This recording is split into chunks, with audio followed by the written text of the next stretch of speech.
Mainit. Super. Kaya ba? Kaya. Kakayanin. Okay lang tayo. Yuri, ikaw, di ka na. Sige, mga kapatid, magandang tanghali po sa ating lahat at ating batiin yung ating mga katabi ng Abot ka ba? Blessed Sunday sa iyo, kapatid. Sabihin po natin, Blessed Sunday. Yan. Yan, so Sunday po. karaniwan po talaga pag Holy Week, mainit. No? Yun talaga. So, ganun talaga yan. Tinataon talaga pag mainit, Holy Week na.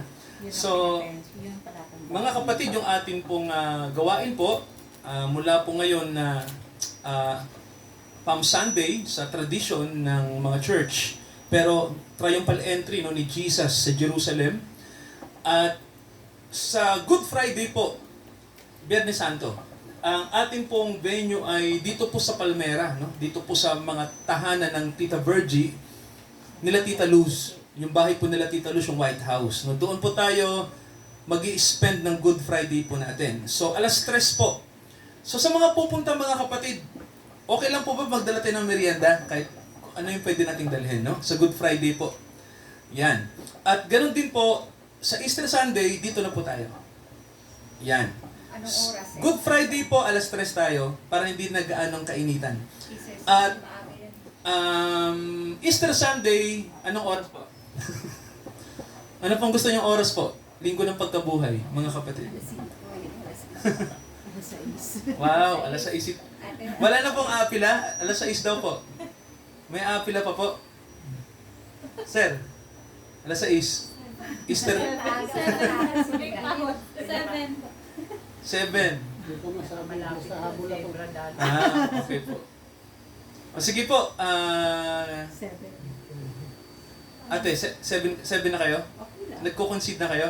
Shallow 7 kasi shallow kasi may pasok. May pasok ka ba lang ng Black Saturday? Di ba wala naman? Wala na. Okay. Wala na. Sunday. Easter Sunday. Easter Sunday. Oo. O sige po, para makarating tayo, 7 po tayo. Okay po, 7:00 po.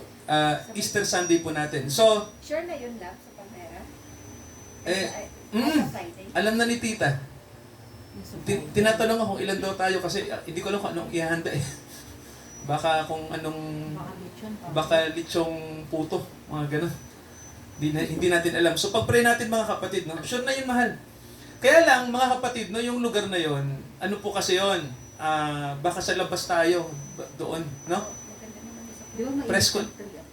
Hindi po, may puno po doon, May puno na malaki. Puno ng mangga. Puno ng mangga. Ganun May po. kubo-kubo Pwede na. rin po tayo doon sa may kubo. Ganun po. So may mga upuan naman po doon nakahanda na. Yan. So pag-pray natin mga kapatid, no, 3:00 po tayo. Sa Good Friday po.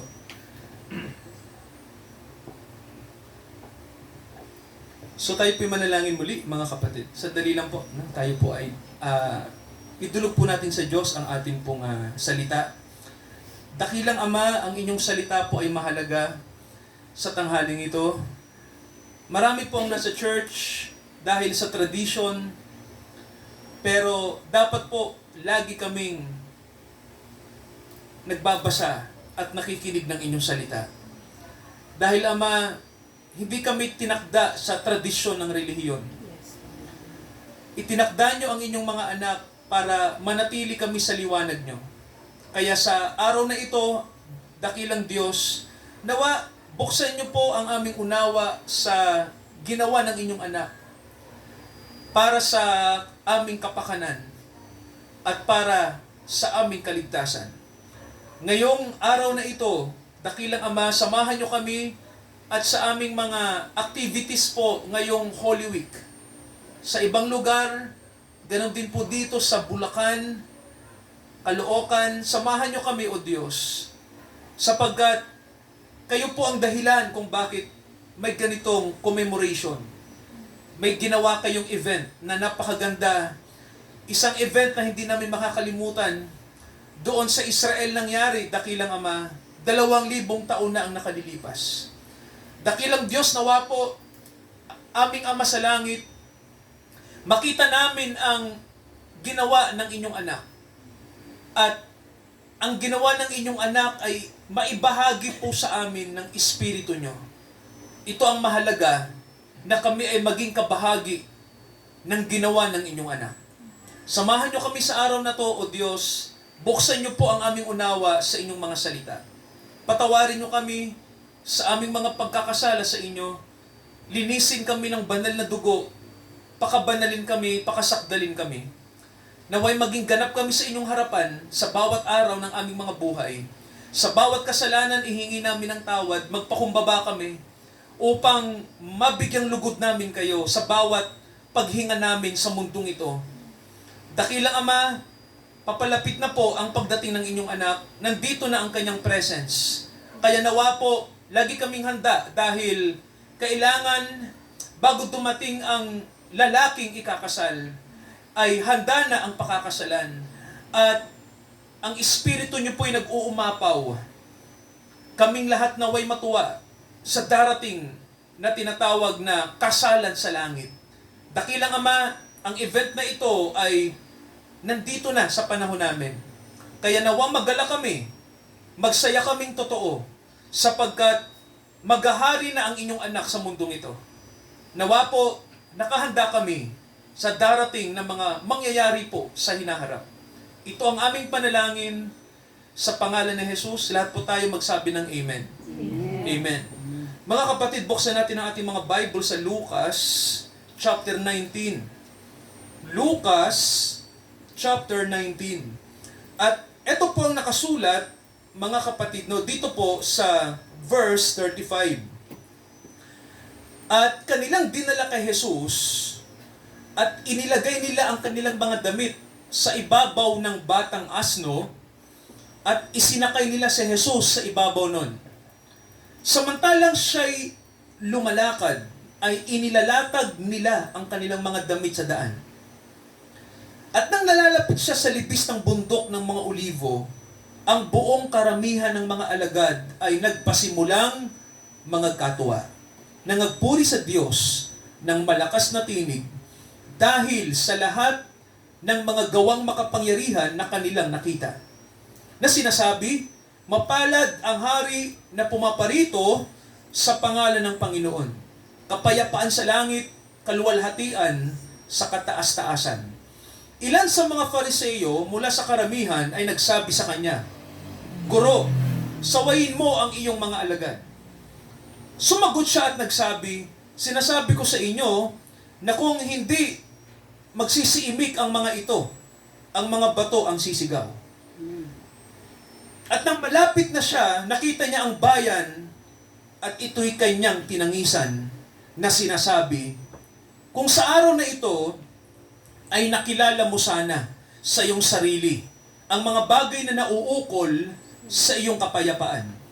Datapwat ngayoy pawang natatago sa iyong mga mata. So purihin po natin ang Panginoong Jesucristo, ang salita ng Diyos sa tanghaling ito.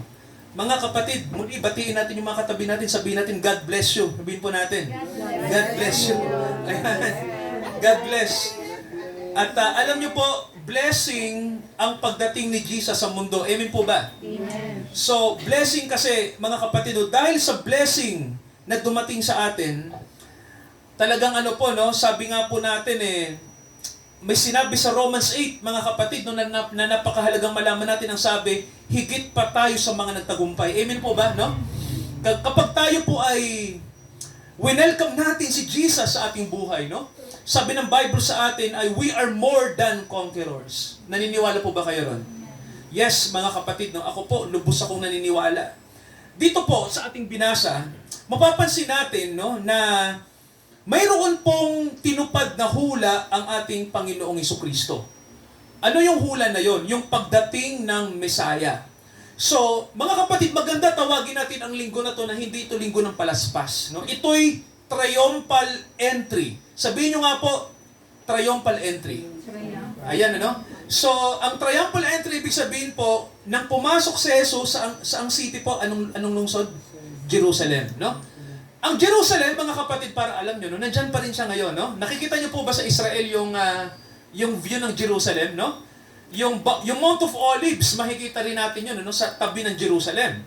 So, ano ba yung significance, ano ba yung mensahe ng pagpasok ni Jesus sa Jerusalem, no? Ano bang meron dito?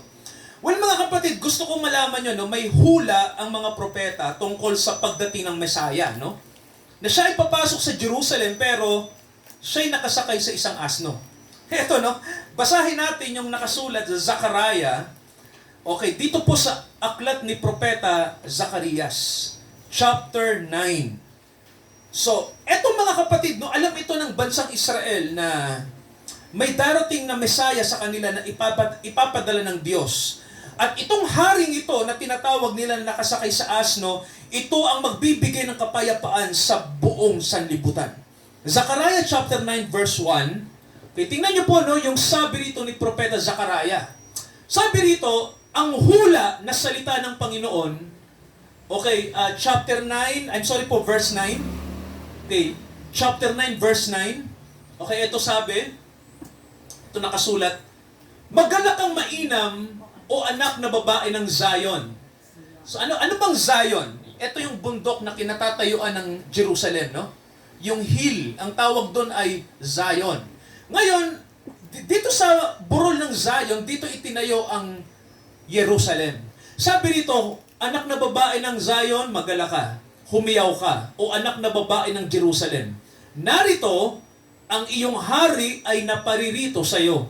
Ano pong sabi mga kapatid? Sino po yung darating?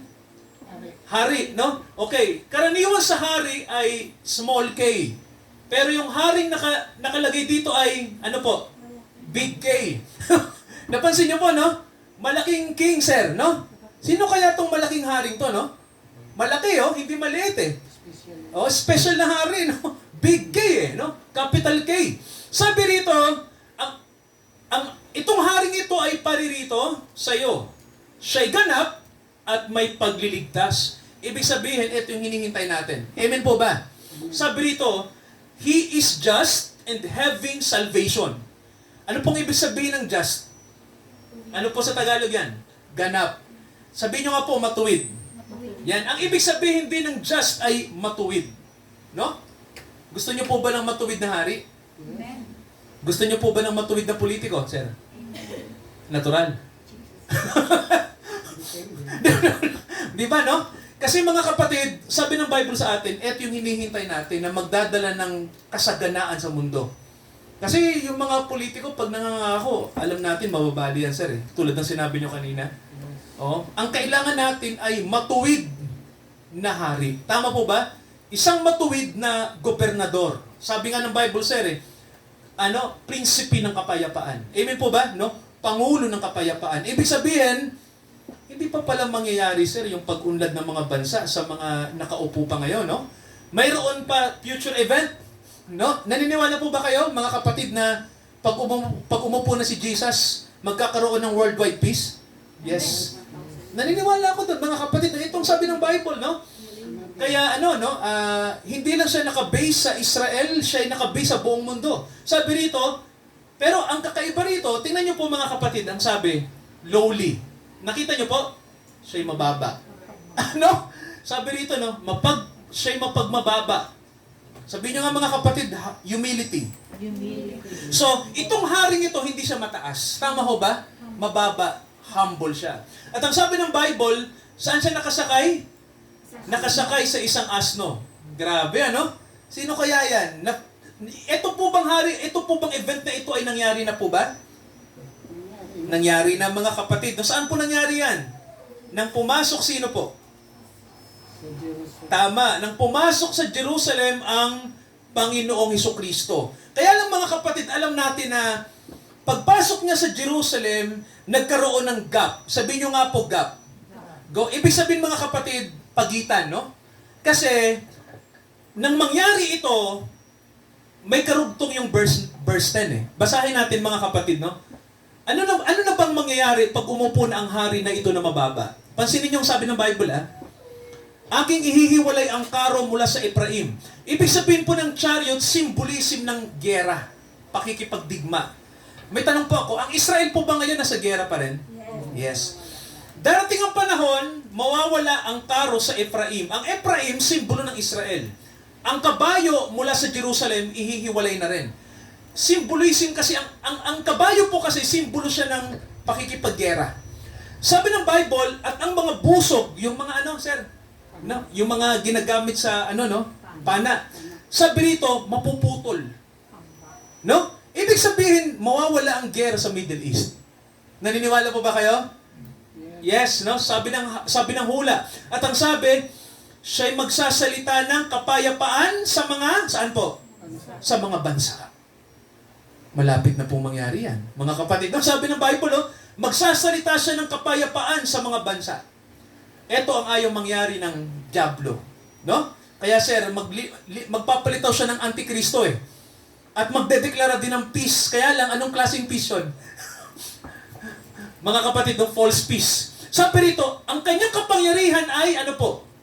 Yung kanyang paghahari. Sa Middle East lang ba? Saan po aabot? Mga kapatid, sa buong mundo. Tama po ba? Dagat sa dagat, ilog, hanggang sa mga wakas ng lupa, aabot tayo.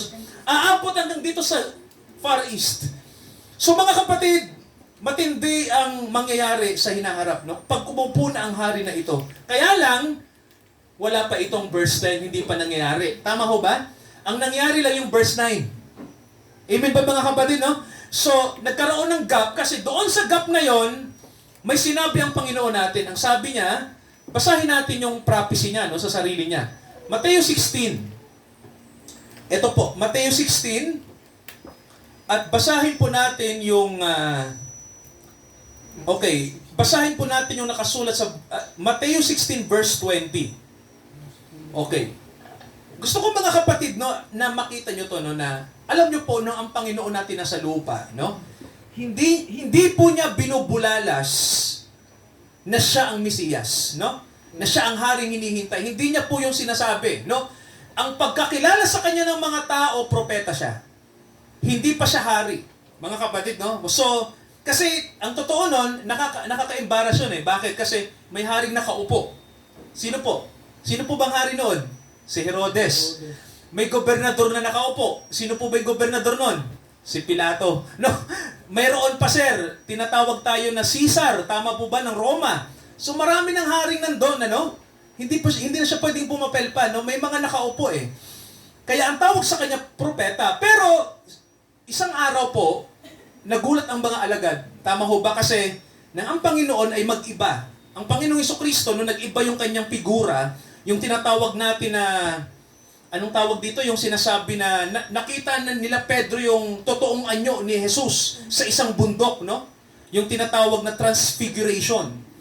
Doon nila natuklasan na si Jesus pala ang Mesiyas. Naalala niyo po ba sa kwentuhan? Tama, di ba may kwentuhan na tinanong ni Jesus ang mga alagad, di ba sabi niya na, sino ako? Ayon sa inyo. Sabi ng mga alagad, nag-iisip sila, no? Rabbi, sabi nila, kayo daw yung propetang nabuhay magmuli, nag-reincarnate kayo. Parang mga ganon. Kayo daw yung Elias, kayo daw si Isaiah, Jeremiah. Kayo yung dating propeta na nabuhay. Tinanong niya uli, sino ba talaga ako sa pagkakilala nyo? Di ba si Pedro sumagot? Anong sabi niya? Di ba may sinabi siya? Tingnan natin mga kapatid, no? Okay, Mateo 16. Okay, anong sabi ni Pedro? Sinabi ni Pedro, ikaw ang Messiah. Mga kapatid, nahulaan niya. No? Ikaw ang Messiah. Ang totoo nun, hindi sinasabi ni Jesus na siya ang Messiah. Secret. Alam niyo ba yun? Sabi niyo nga po secret. Di ba? Sikreto. Kasi mga kapatid, noong panahon na yon, marami na nga nakaupo, no? Hindi ka pwedeng umepal. Ganon, no? Kaya sabi ng Panginoon, huwag kayong maingay, no? Na ako. Si Pedro, nahulaan niya. So, anong sabi ng Panginoon na mahulaan ni Pedro yon? Mapalad ka, di ba, Pedro? Kasi nakilala mo ako hindi dahil sa karunungan mo. Sabi niya, no? Hindi. Si Pedro hindi nag-guess. Hindi siya nagsabi ng hinuhulaan ko na ikaw yung Kristo na hinihintay namin. Hindi hula. Kundi, anong sabi mga kapatid? Pahayag. Diyos ang nagsabi.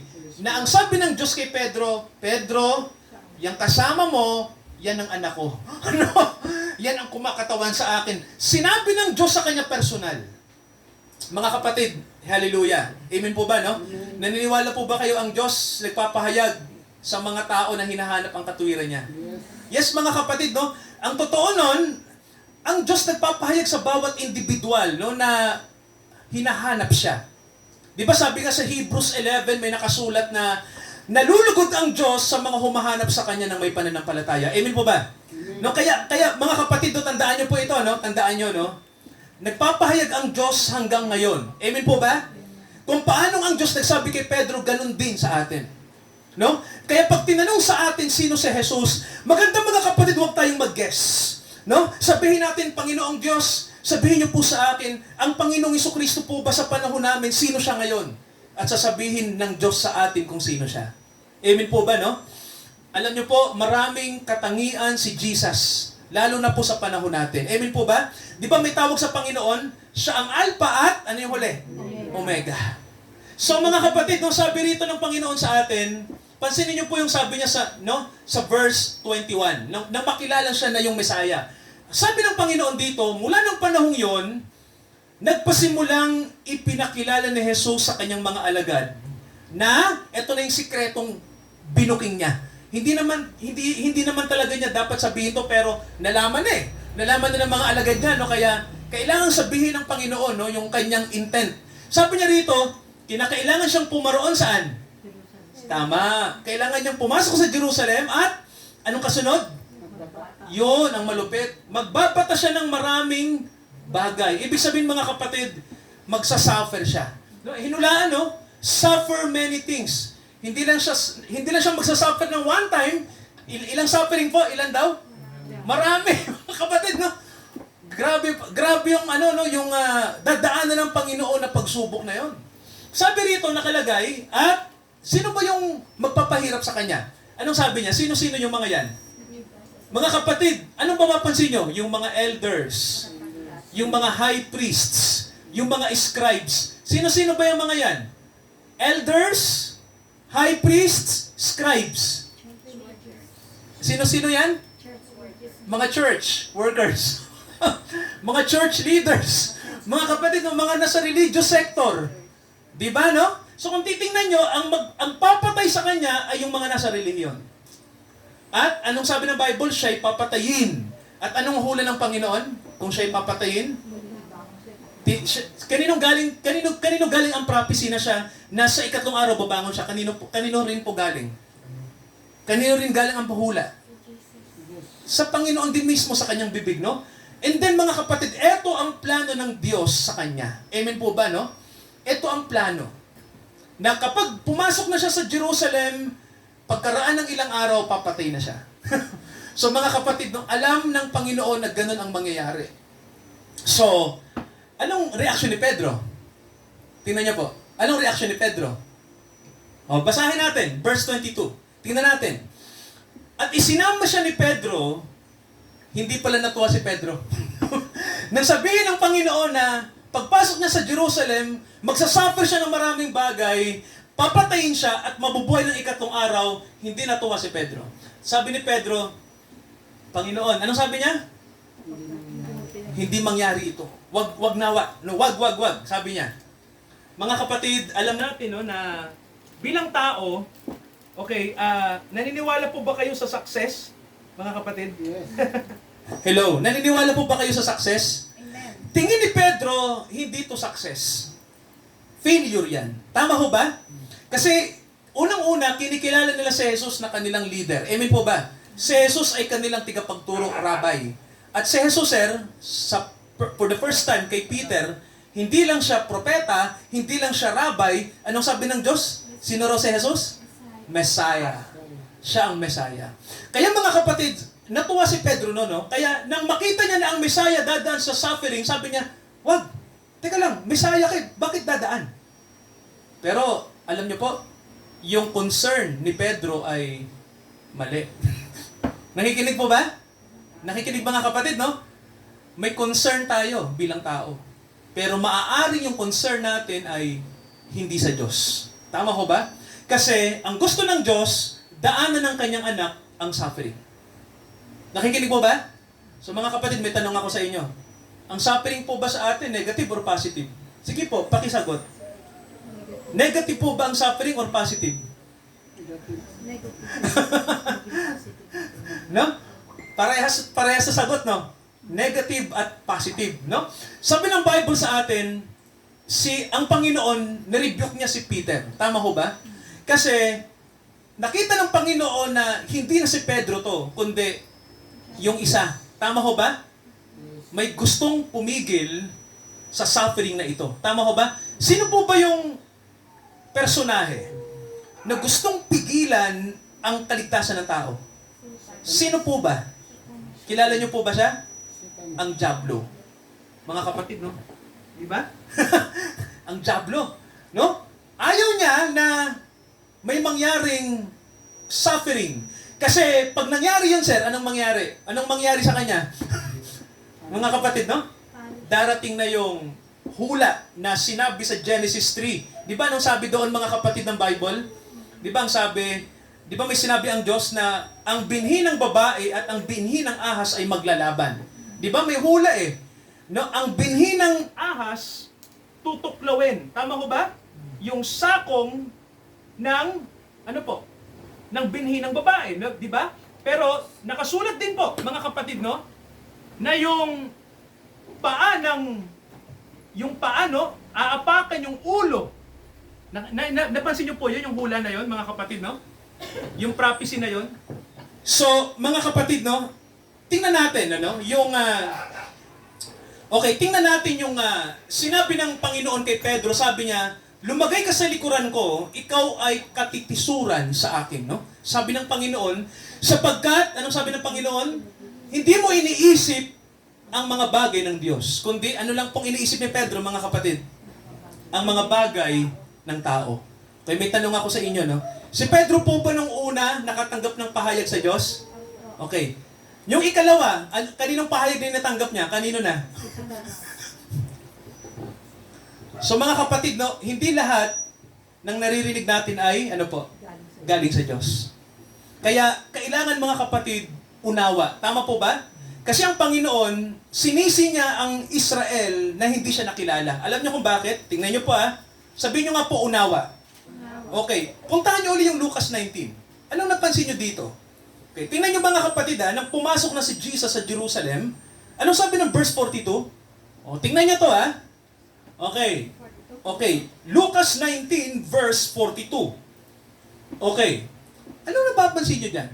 Okay, tingnan niyo po Di ba ang mga tao ay masaya? Hosanna, dumating na yung Messiah natin, di ba? Nagsasaya sila, kinakampay nila yung mga branches ng mga puno. Tingnan niyo pong sabi. Anong sabi ng Panginoon? Kung sa araw na ito, nakilala mo sana. Di ba nakita niyo po yan? Nakilala mo sana sa iyong sarili. Nakita niyo po, di ba mga kapatid, na sabi ng Panginoon, dapat sana kilala niyo ako kung sino ako. Pero sabi niya, hindi niyo ako kilala eh. Sabi niya, kung sa araw na to, nakilala mo sana. O yan Kasi mga kapatid, kapag ang Panginoon dumalaw, dapat kilala mo yung, di ba sir? Recognize mo siya eh. Pag dumalaw ang hari, kailangan kilala mo kung sino siya. Eh hindi sir eh. Maraming tao na kumakampay ng kanilang palaspas, hindi nila kilala. Basang alam nila, propeta yan, di ba? Pero personally, hindi nila kilala kung sino si Jesus eh. Sabi rito, kung kilala mo sana sa iyong sarili ang mga bagay na nauukol sa iyong kapayapaan. Ibig sabihin po pala, kung tinanggap pala si Jesus, walang nangyaring pagpatay, ano ang pwedeng mangyari sa Israel kapag tinanggap na siya? Kapayapaan. Mga kapatid, pero sir, ano nangyari? Hindi, no? Sabi rito, dapat ngayon nakatago sa iyong mga mata. Ibig sabihin, hindi nila nauunawaan si Jesus. Hindi talaga nila kilala. So mga kapatid, sa panahon natin ngayon, na tayong mga tao nakatingin tayo sa success. Alam niyo po bang success para kay Jesus? Alam niyo po ba kung anong kahulugan ng success para sa Kanya? Gusto niyo po malaman? Mga kapatid, basahin natin yung nakasulat sa Juan. Okay, basahin ko to, Juan. Okay, basahin ko lang po itong chapter 6. Isamahan niyo po ako. Juan chapter 6. Okay. Verse 38. Okay. Ito yung gustong i-drive ni Jesus dito, Bakit siya naparito sa Jerusalem? Bakit siya nagpunta rito? Ito, pansinin niyo to. Verse 38. Sapagkat bumaba ako mula sa langit. Amen po ba? Amen. Hindi upang gawin ang aking sariling kalooban, kundi ang kalooban ng nagsugo sa akin. ganyan dapat tayo. Amen po ba, no? Hindi na ang kalooban natin ang bida. Sino po bang bida na? Kalooban na ng Diyos. Mga kapatid, and then ano sabi ng verse 39? Okay. Pansinin niyo po, ito ang kalooban ng nagsugo sa akin. Ano po ba ang resulta kapag sumunod ang Panginoon sa kalooban ng Diyos? Tingnan mo pansinin niyo to mga kapatid, kapag siya'y sumunod, na sa lahat ng ibinigay niya sa akin, anong sabi? Huwag kong iwala ang anuman. Amen po ba? Kundi, ano pong sabi? Ibangon sa huling araw. Ibig sabihin pala, kapag sumuong ang Panginoon sa suffering na yon, may gantimpalang nakalaan. Amen po ba? Ano yung gantimpala?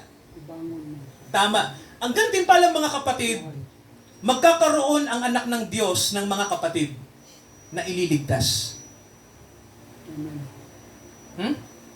Amen po ba? So, kung titingnan nyo, no? At mga kapatid, mawawala ba sila sa kamay ng Diyos kapag ginawa ni Jesus yung pagsunod? Mawawala ba sila sa kamay ng Diyos? Hindi, no? Sabi rito ng Bible, huwag kong iwala ang anuman at sino man sa kanila. Kaya mga kapatid, ang susungin ng Panginoon na suffering ay, for me, hindi ito negative. Ano to, sir? Ito ay positibo. Ito po ay success. Sa atin po ang success kapag tayo po ay sumunod sa Diyos. Yun ang success, no? Hindi ang tao ang nagsasabi ng success tayo. Sino po bang nagsasabi na sa isang Kristiyano na success siya? Tao po ba o ang Diyos? Ang Diyos. Kaya alam niyo po, no? Dito po, gusto ko lang mga kapatid mag-quote, no? Makinig kayo, eto mahalaga. Magko-quote ako ng isang taong kilala. Hindi nyo kilala pero ipapakilala ko. Isang missionary. Si William Carey. Alam nyo po, itong sabi niya, pakinggan nyo po, pakinggan nyo itong quote niya. Sabi niya rito, hindi ako takot sa mga kabiguan. Nakikinig po ba? Sabi niya, hindi ako takot sa mga kabiguan. Mas takot ako sa mga tagumpay ayon lang sa pananaw ng tao. Naniniwala kayo sa sinabi niya? Mga kapatid, hindi ako takot sa mga kabiguan. Mas takot ako sa mga tagumpay ayon sa pananaw lang ng tao, pero hindi naman pinahahalagahan sa paningin ng Diyos. Kaya mga kapatid, no, yung nangyari sa Panginoon, ang tingin natin, kabiguan yon. Tama ho ba? Bakit po? Ganito. Pagpasok sa Jerusalem, hindi naman siya kilala. Kilala siya, pero personally, hindi siya kilala ng mga tao. Kung sino siya. Pagkaraan ng ilang araw, anong nangyari sa kanya? Pagkaraan ng ilang araw, siya po ay pinako sa krus. Sa Bible, pag sinabing pinako, cursed, sinumpa. Tama ho ba? Pag pinako ka sa krus, sinumpa ka. So ang ating tagapagligtas, siya po ay na-reject, sir, at sinumpa. Ngayon, sa tingin natin, hindi yung success. Tama ho ba? Hindi yung success. Pero sir, anong sabi ni Pablo? Sa mga sumasampalataya sa kanya, anong sabi niya? Di ba? Siya ang ating katubusan. Sabi ni Pablo, no? Kaya mga kapatid, si William Carey po, sa kanyang quote, tama po siya, no? Alam niyo po, si William Carey, yung ama ng mga modernong misyon, nung siya po ay nagpunta ng India, mga kapatid, tingnan niyo to, tingnan niyo po ito, 50 million na ang tao nun. 50 milyones ng mga Indians noong 1793. Okay, sipin niyo po kung gaano na karami ang mga Indians ngayon, no? Ang mga Indiano, no? Noong 18th century ay 50 million na. Alam niyo po kung ilan ang na-convert ni William Carey nang siya'y mamatay? Sa 50 million. Mga kapatid, tingnan niyo. Makinig kayo.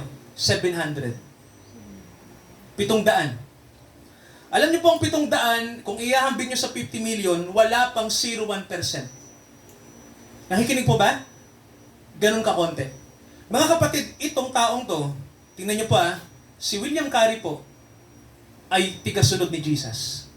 At naniniwala ako nagtagumpay siya. Amen po ba? Hindi marami ang na-convert nung panahon niya.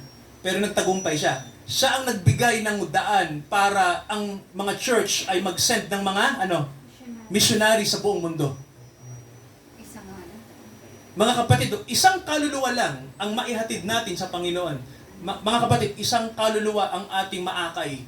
Anong sabi daw? Anong sabi ng Panginoon? Libo-libong anghel at yan po ay gantimpala ng Diyos sa inyo, no? Alam niyo po, gusto ko pag akyat sa langit, mga kapatid, ay may magsabi sa atin na dahil sa'yo, Brad, kaya ako nandito.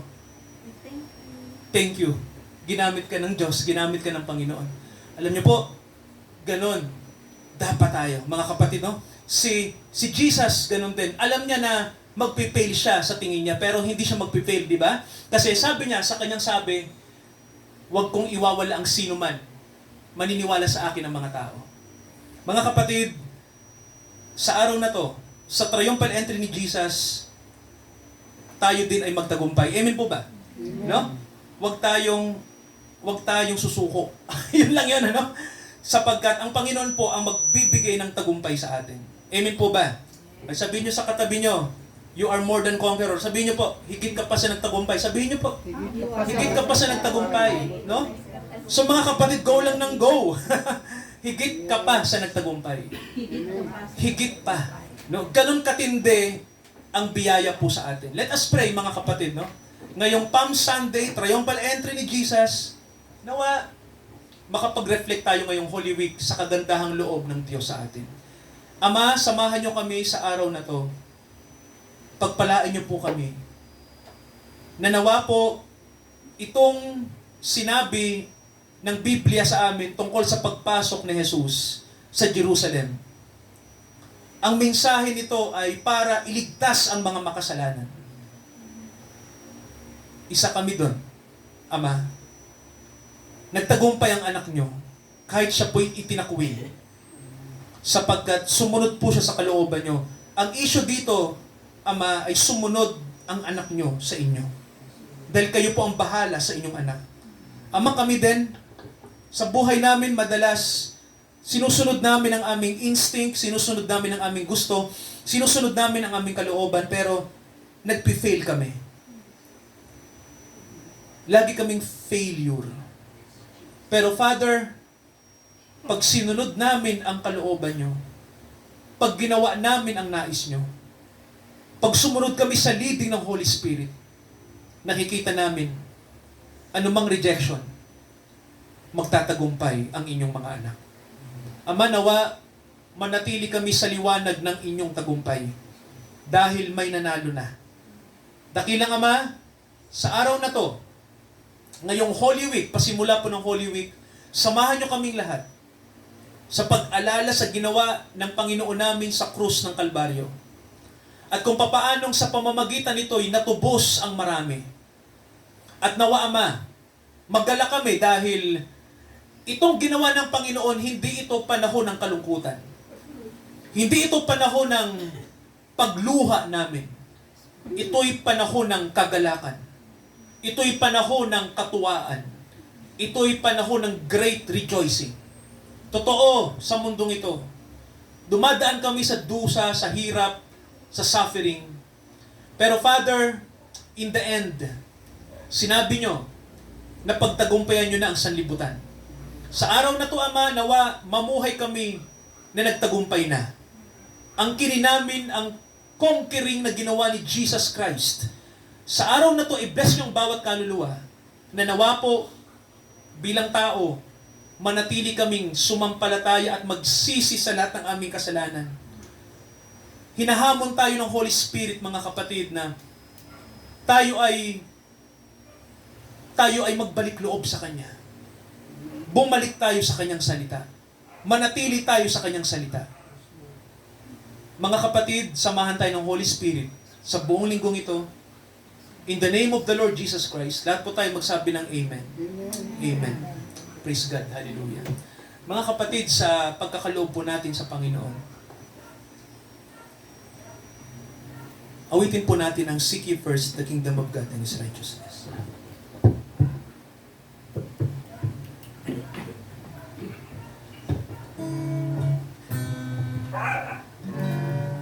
Seek ye first the kingdom of God and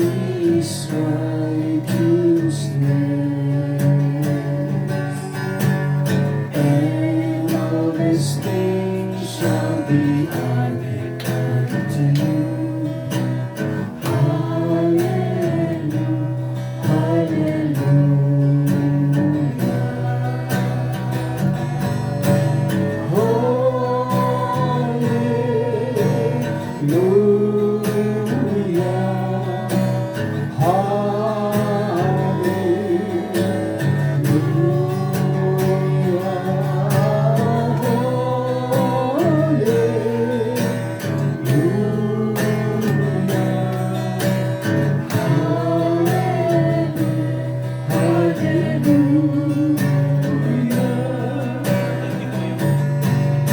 Seek ye first thy kingdom of God, and His righteousness, and all these things shall be added unto you. Hallelujah, hallelujah. Sa panalangin po ng paghahandog, sa naalan. Father God, narito ang bunga ng mga pinagpagura ng mga kapatid mo. Ito ang alay namin, itong handog namin sa iyo, Ama, upang mapalaganap ang iyong banal na salita. Pagpalain mo ito, Ama, i-bless niyo po lahat, Ama. Lalong-lalo na po sa mga kapatiran na nagbigay nito, Ama. I-bless niyo po sila ng siksik-liglig na umaapaw. At ganun din po sa iglesyang ito, Ama, na makapagpalaganap pa, masuportaran ang aming mga ministry at sa lahat-lahat ng mga nagsasalita upang makaakit pa ng kaluluwa, Ama. I-bless niyo rin po sila. Nanaway itong handog na ito ay lumaganap, dumami, at ito'y makasuporta. Kahit man kakaunti, Ama, alam namin, walang pagkukulang ito sapagkat nandiyan ka. Ininadalangin namin ang lahat ng ito, Ama, in the name of the Lord Jesus Christ. Amen. Amen. Hallelujah. Tinatalaga namin sa hapong ito ang bawat kaluluwang nandito, Ama. Ngayong Semana Santa, pasimula po ng Holy Week, samahan niyo kaming lahat sa mga gawain po ng inyong salita. At nawa, Ama, this coming activities, Good Friday and Easter Sunday, be with us, Father God, sa lahat po ng aming gawain. Kayo ang mag-glorify. Ito ang aming idinadalangin, O Diyos, nawa po, samahan nyo kaming lahat, gabayan nyo kami, Father God, maglaan kami ng time na mag-reflect, mag-pray, at ang pangalan nyo po naway maparangalan namin, kahit po sa panahon na may mga bakasyon po sa mga araw na daraan. Nawa, O Diyos, huwag kami mag-spend lang na for a personal reason, kundi gawin namin na meditation itong Holy Week na ito. Ito ang aming panalangin sa Diyos na tumawag sa atin sa biyaya. Tayo ay lumago at maging matatag sa biyaya ng Diyos, ngayon hanggang sa muling pagdating ng ating Panginoong Hesus upang hatulan ang mga bansa. Amen, amen, at amen. Amen. Amen. Amen.